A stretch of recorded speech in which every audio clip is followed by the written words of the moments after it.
I'm going to start with a medium square brush. So it doesn't matter, you can use like an angled brush or just a regular square brush. I usually use about approximately 1-inch size and a square top to do my backgrounds. So that's what we're going to use to start. And I'm just using the primary colors plus black and white as always. Make sure you have some water and a rag to clean your brush.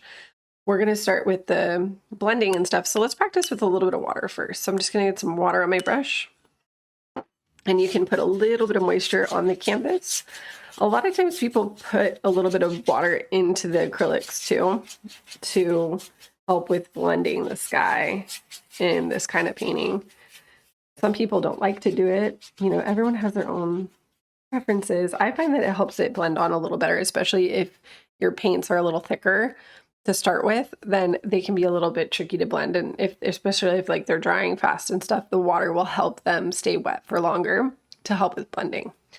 So what I'm going to do is start from the bottom, and then we're going to work our way to the top. And we want to just use pink first. So I'm using red and white.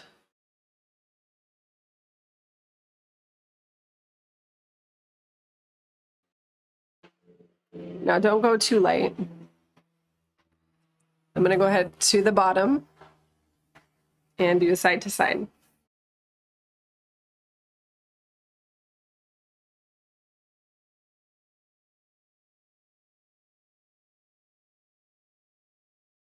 And notice I'm going to come up.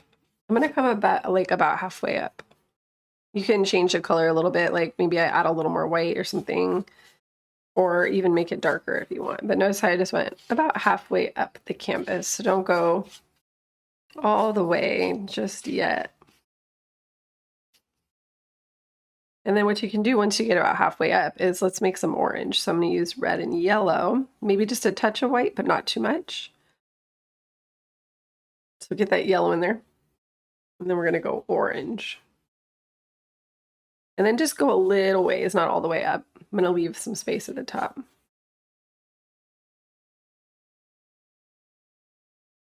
And you can even pull that orange down a little bit. So don't feel like it has to just stay in that one spot. It can go down a little. And then as I go up, I want more pink again. So I'm going to add more red and white. And it's okay if it has a little bit of yellow in there. But you want to move back into more of a pink color for a little bit. And then definitely we want to go pink. So I'm going to clean the brush. You don't want any yellow for the last part. Clean the brush all the way. Get it really good. And then dry it too. You don't want it too wet. A little bit wet is okay. Too wet can work against you. And again, I want more pink, just red and white. There should be no yellow at the very top here. And then at the very top, I'm going to make it a little bit purple. So to do that, I'm going to have my red and white and a tiny bit of blue. The blue goes a long way though, so I'm not doing too much. Red, tiny bit of blue, and then white. It's going to give me like a lavender color. And that's what I want to be at the very top. You can pull it into the pink a little bit. The lavender won't mix very well with the orange, so I wouldn't pull it down into the orange. Now you can also take some of that lavender and reflect it at the bottom. Like just take a little bit of it and maybe dust it down at the bottom of the canvas into the pink area. That could be fun, just to give some of that color down there. Just totally fine. And then I'm going to go ahead and start layering upon this to make it look a little more blended. So you can just put the big brush away, and then you can move into a medium filbert or a medium square brush. So it could be like a square top or a filbert, which is a rounded top. It doesn't really matter. It's kind of whatever you feel like doing here. I'm just using the filbert because I think they're kind of fun to paint with. So with that said, I'm going to take my yellow and white, and then I'm going to layer a little bit of that over the yellow and orange part. Just little streaks though. I don't want it to go like covering too much. You can just do little pulls like this. And I could use that to make my sun, which I want to be right in the middle. But I'm only going to do like a half sun Make sure it's light enough, like use as much white as you need to make it brighter than the color here. You want it to stand out. And then again, I'm going like, this is almost right in the dead center of the canvas if you were to just find the middle. And then just make a little rainbow shape. And then there we go. We got a little sun there. And I'm just doing a half one. Again, you can use just the edge of the brush, sweeping in some of that yellow, cloudy look.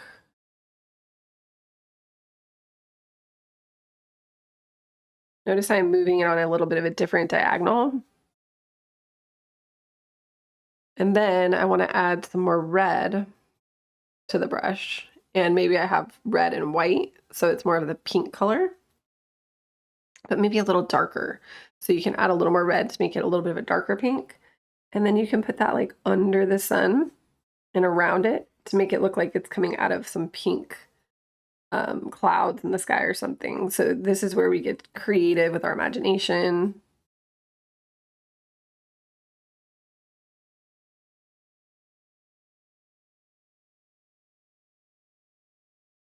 And you can pull that pink just wherever you want to see it.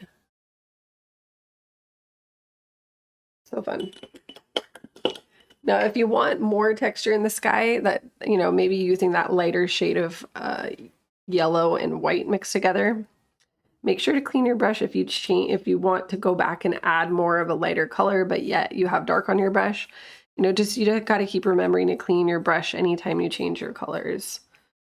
So it's, you know, it just takes a little bit of practice to remember to do that. And then eventually it just becomes second nature.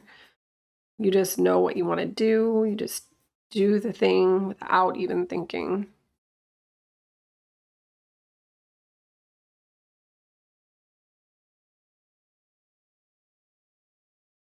And then we want to find our horizon line. So I'm going to add in some kind of darker tones to create some different colors in the sky. And then we're going to go ahead and layer maybe a little more clouds and stuff. But I'm going to clean the filbert and I'm going to make some purple with red and blue. And you can do 50-50. That's going to give you a pretty solid, you know, purple shade, but it should be dark if you're using your true primaries. If you want a little warmer or more plum, use more red.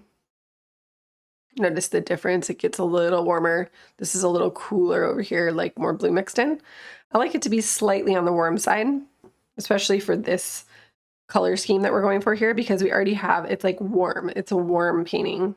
And I'm going to go about 1/3 of the way up from the bottom and make a horizon line. Just, it can be broken. It doesn't have to be super intense like that. Just a horizontal line going across. And then you can also add just some streaks. Now at the top, I want my streaks really small. At the bottom, they can be bigger. So see, I can make little streaks. And they're like tapered lines, so push and then release so that it goes thicker to thinner. And these can kind of intermingle together down here. And then as you go higher, those lines should get more narrow or just skinnier. If you're having a hard time getting a skinny line with your filbert or your square brush, you can always use a detail brush to do this. So use whatever's working for you. What works for me might not work for you. That's totally fine to recognize and work around. So see, I can just create this fun, it just makes it feel like this is closer in the scene. And I'm just cleaning my brush to adjust my color, but I'm still using purple.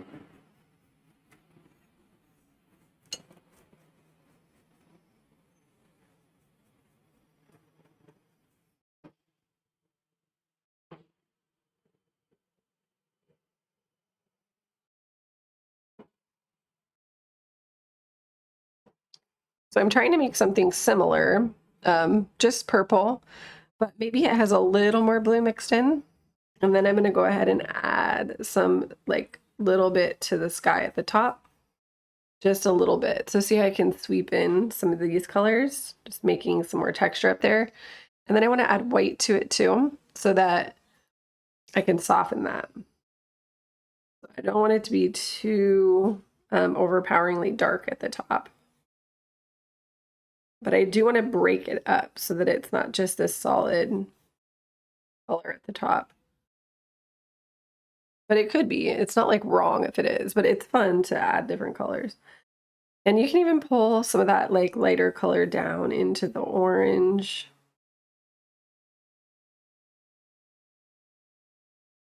But I wouldn't like blend it, you know, because it might look weird.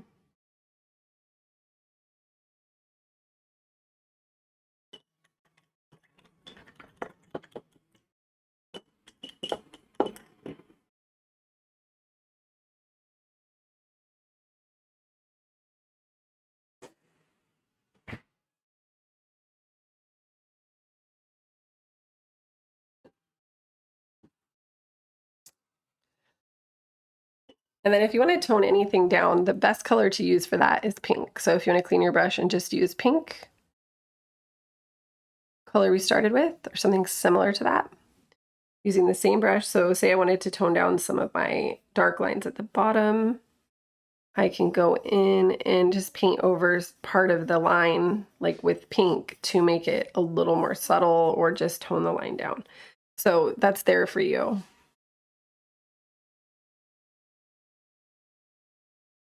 Don't feel like just because you put it in there that you have to commit to it.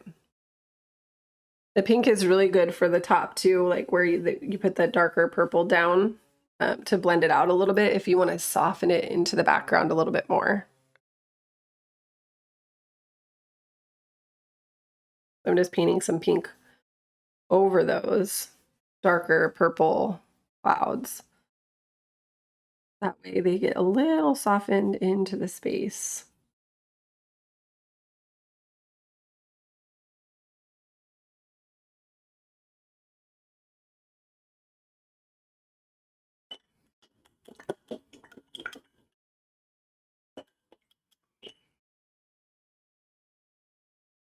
And then clean your brush. Now you can always brighten up your sun by using just a pure white and kind of taking that towards the middle, or even dabbing it with your finger a little bit. Sometimes I'll do that just to get it to pop a little bit brighter if it's not already. And you could also take some more of that just white and yellow, or like a really light peach color, which would be white, red, and yellow, but with a lot of white, more than you see here. And you can pull in some of these like peachy tones here. So if the sky needs to look a little lighter in some spots, this peach color is going to be really nice for that.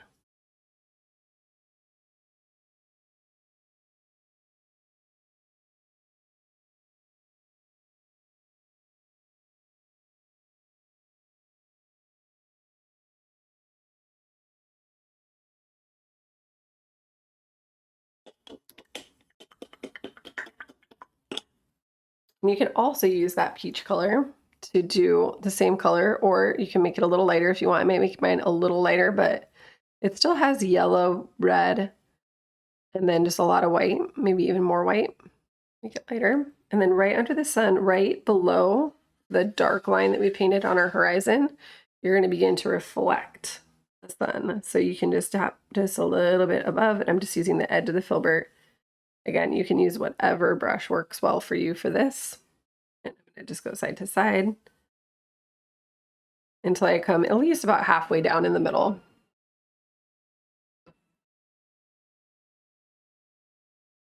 And you can do it again when you add more white to make it brighter if you need to.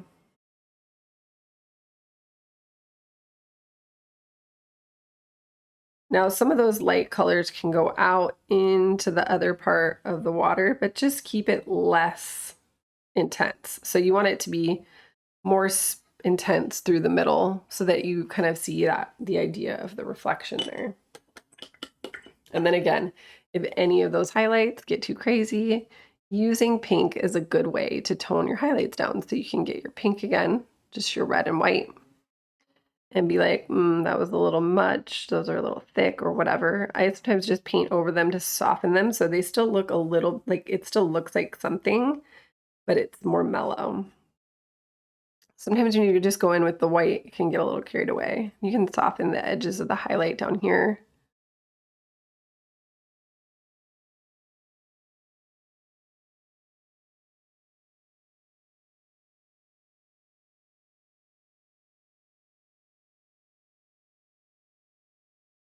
Just wherever.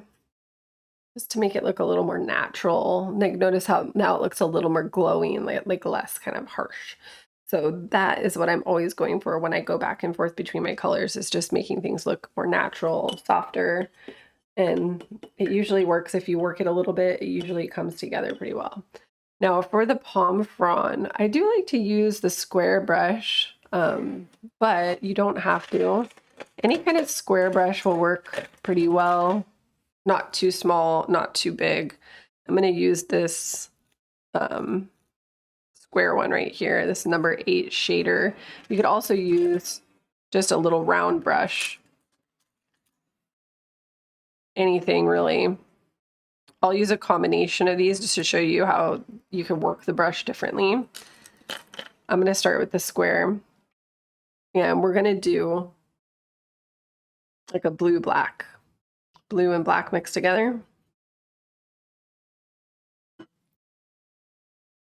And I'm going to pull from the right over here. So I'm going to maybe go down, I don't know, like an inch at least on the right side here. And I'm going to use the edge of the brush. And when I do this, I use the edge of the brush like against the canvas. I like to, whatever way I'm going, I use the opposite corner and turn the brush, rotate the brush handle away from where my line is going, like so the opposite direction. So if my line is going to the right, I'll turn my handle to the left and vice versa. So I'm going to pull my palm tree from right to left. So I'm going to curve the handle to the right as my line goes to the left. And it's just going to go from like an inch down or so, and it's going to rainbow over the top of the canvas pretty much almost all the way to the left end. So we're going to go just like this. And then notice how my handle goes the opposite way. And then you push softer as you get to the end of the line. So let's do that again, but this time I'm going to go, like with this time we went over the sun, this time we're going to go down, like on a little bit more of a diagonal. And you can change the movement a little bit too to make it look more organic, but this line's going to start right where the sun is, and then it's just going to drop down through the center and down to the bottom left. So it's a little bit more crooked, but that makes it look a little more natural, so we want that. And I want it to be thick, you know, like this is what's holding all the fronds on. So these lines can be a little thicker, but you want them to be thin at the tip. And then you're going to pull fronds off of it. So from those lines, you're going to pull and feather out.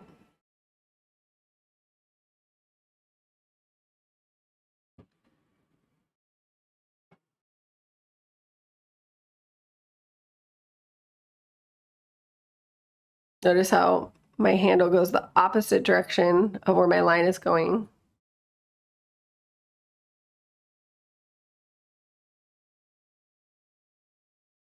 And add more blue in if it looks too dark. You want to have a hint of that undertone of blue.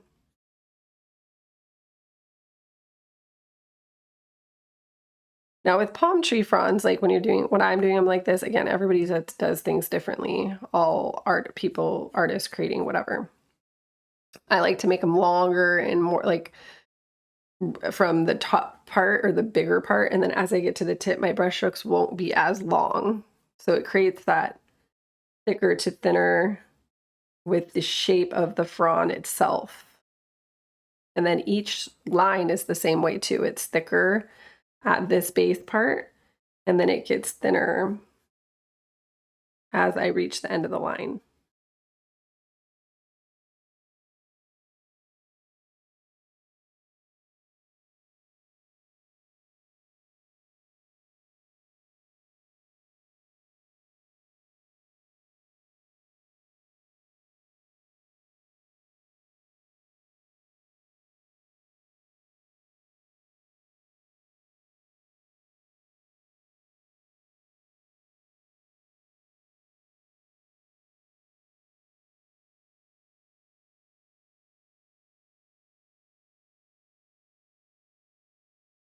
And then at the top of the line, I can do some that are like not too many, but some that are kind of coming more on a diagonal or horizontal out from that space.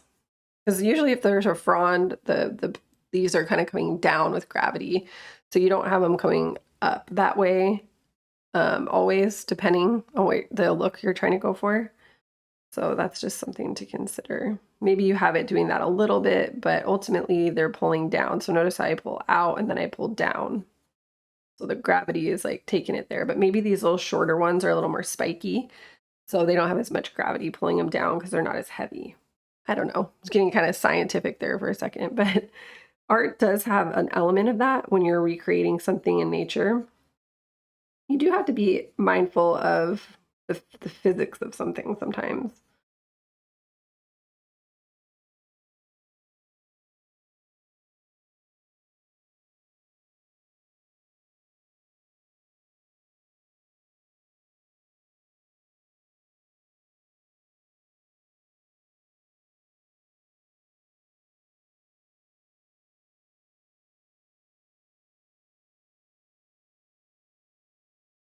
I'm doing up here too.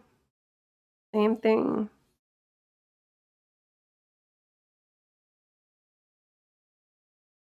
Blue and black.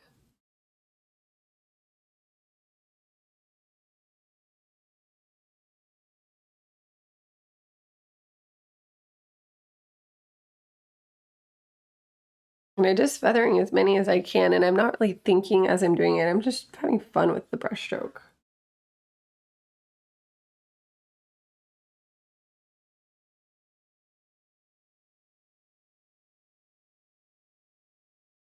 Let some of the lines be a little different.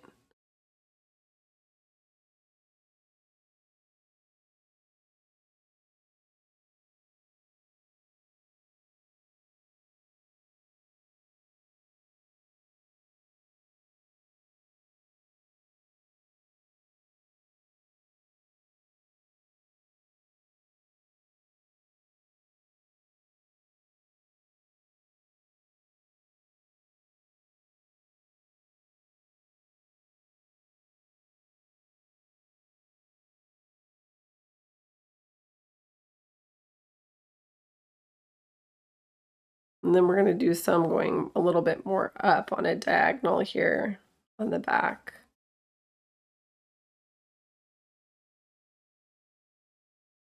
And then maybe we even have like a different palm frond coming from somewhere off the canvas. So you can always have some coming from different places.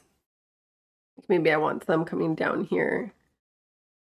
You can make whatever you want up. I really want that corner to be full of texture though.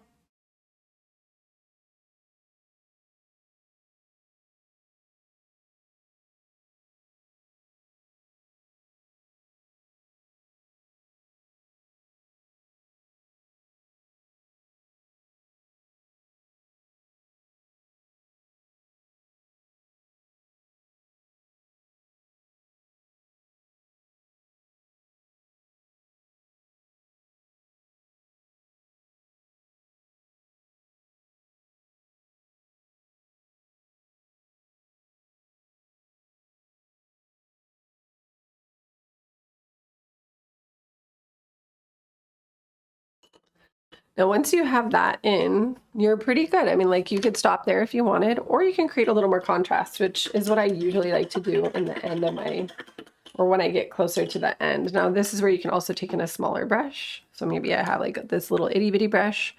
Maybe I want to take some more purple, red and blue.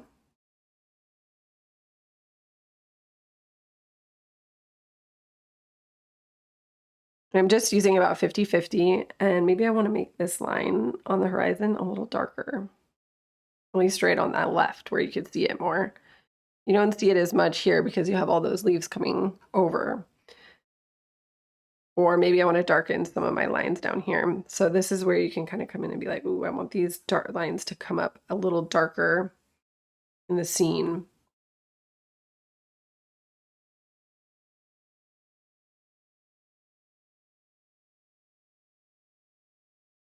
So wherever you want to add a little more darkness, do it.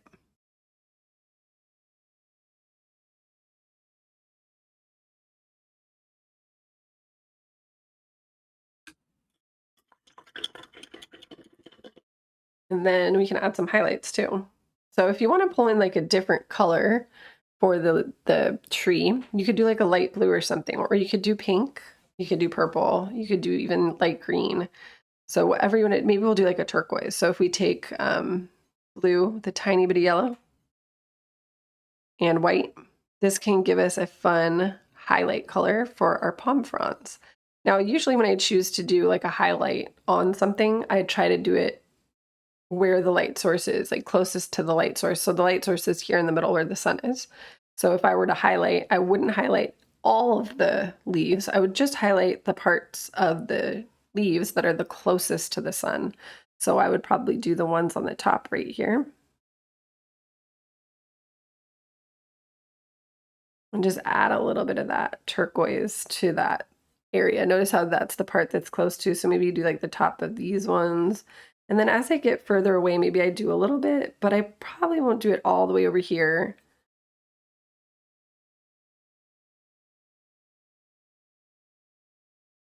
Just like this spot right here. And then I would do it here on the center part. And then maybe just to the tips of the fronds that are super close.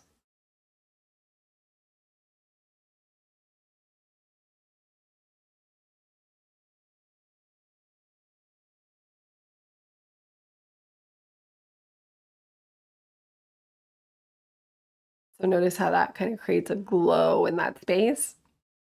And if you wanted to take it a little further, you can just do a second layer of highlights that are even more narrowed down, which means they're only super close to the center, like even more so. That's lighter with more white mixed in. So maybe it's like these are the closest parts. Looks like so close, like right here. And maybe I just do a little glimmer of an even lighter color. Just really hyper focused in that spot.